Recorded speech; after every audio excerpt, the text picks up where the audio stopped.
আমাদের হাতে থাকা ফিলিস্তিন ও ইসরায়েলের যুদ্ধের সর্বশেষ আপডেট জানিয়ে দিব আজকের ভিডিওতে। আরও ৪৮ ফিলিস্তিন নিহত, গাজা ইসরায়েলের বরবাদ থামবে কবে? বিস্তারিত থাকছে প্রতিবেদনায়। গাজা ইসরায়েলের বরবাদ থামকে কবে? পর্দাসীন টেক্সট। ফিলিস্তিনের অবরুদ্ধ ভূমন্ত গাজা ইসরায়েলের বাহিনীর বরবাদ থামছে না। সর্বশেষ একদিনে দখলদার দেশটি হামলা একই পরিবারের ১৫ জন সহস্র নিহত হয়েছেন, ৪৮ জন নিহত হয়েছেন। এরপর মধ্য অঞ্চল সহ জাজিরায় ইসরায়েলের ক্ষেমন্ত অস্ত্র হামলায় অন্তত ১৭ ফিলিস্তিন নিহত হয়েছেন।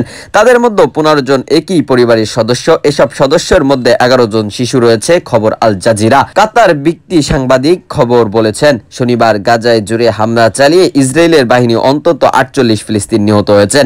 এর মধ্যে এক পরিবারের ১৫ সদস্য রয়েছেন যারা সেন্ট্রাল আল সাওয়ার নিহত হয়েছেন।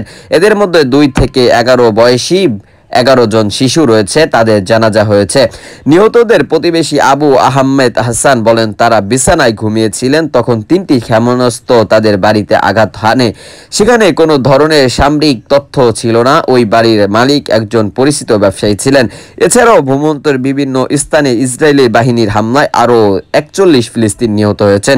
ইসরায়েলের বরবাদ থামবে কবে? গত বছরের ১৭ অক্টোবর ৭ মার্চ ইসরায়েলের বড় সামরিক অভিযান চালায় গাজার হামাস সরকার। এর পরপরই গাজায় গণহত্যা ও শুরু হয়ে ইসরায়েল। এই আকসানে ইতিমধ্যে ৪০,০০০-এর বেশি ফিলিস্তিনি নিহত হয়েছেন, যাদের অধিকাংশ নারী ও শিশু। আহতদের সংখ্যায় ৯২,০০০ ছাড়িয়েছে। ইসরায়েলের আকসানে গাজায় অংশ শিশু তাদের হাত অথবা বাহু হারিয়ে পুঙ্গবরণ করা এসব শিশুকে রোজই ভয়াবহ সব পরিস্থিতির মুখোমুখি হতে হচ্ছে। দখলদার ইসরায়েলের বর্বর হামলায় অবরুদ্ধ গাজায় উপরোক্ত দৈনিক ১০ জন শিশু তাদের একটি অথবা দুটি পা হাঁটাচ্ছেন বলে তথ্য দিয়েছেন জাতীয় সংস্থা ফিলিস্তিন উদ্ধার বিষয়ক ইনস্টিটিউট। এছাড়াও অসংখ্য শিশু তাদের হাত অথবা বাহু পুঙ্গবরণ করেছে এবং পরিস্থিতিতে জাতীয় সংগীত বিভিন্ন এই দেশে হামলা বন্ধের আহ্বান জানাচ্ছেন ইসরায়েল। তাদের আহ্বান পাত্তা দিচ্ছে না, উল্টে দক্ষিণ অঞ্চলে খান ইউনিসের আশপাশে এলাকায় বিমান হামলা জোরদারি করা হচ্ছে।